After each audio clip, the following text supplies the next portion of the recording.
aportetan dozku guri, ez? Erreserbiek. Pues yo diría que la reserva de la biosfera nos aporta todo.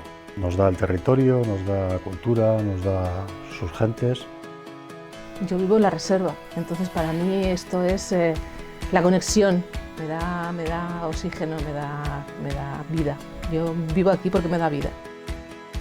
Bai igarten dugu, Urdaibaien bizi garen pertsonak, holako ekimen txikiak modu baten edo bestera babestu edo hitzen dugula, ez? Kontzientzia hori dagoela, ez? Berton gure dugula kontsumitu eta bertako ekimen txikiak babestu. Biosfera erreserba bata investigazioko leko bat, probateko leko bat, ezta? Eta zelan aldu proba negozio jasangarri sortuten.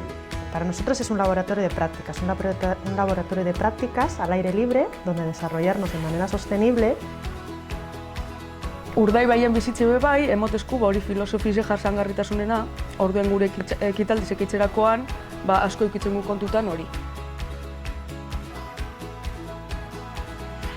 Es como algo único y especial, pero es algo único y especial por las características del lugar. Tenemos 20 alumnas, todas mujeres, y muchas son de fuera de Gernika. Tenemos alumnos desde Bermeo, de Busturia, ¿sabes?, de música, y se juntan muchos aquí y se conocen aquí. Y bueno, pues es también como un punto de encuentro. Azkanien sare bat sortu bidu, no? Sare bat non ezetuten garan danok. Bako zule Urdaibaien bertan, non ibili eta non gazta, non konsumidu zure beharrak asetuteko. La sensación de visibilidad, ¿no? Y de darnos a conocer también, de conocer qué proyectos hay por la zona que impulsan y también promueven esa armonía.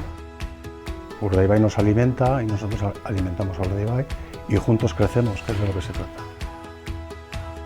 Y tenemos un sitio privilegiado para conocer la historia de la Tierra a través de las rocas, de sus fósiles. En base al patrimonio más oculto que hay en la Reserva Biosfera Urdaibai, que es el geoturismo.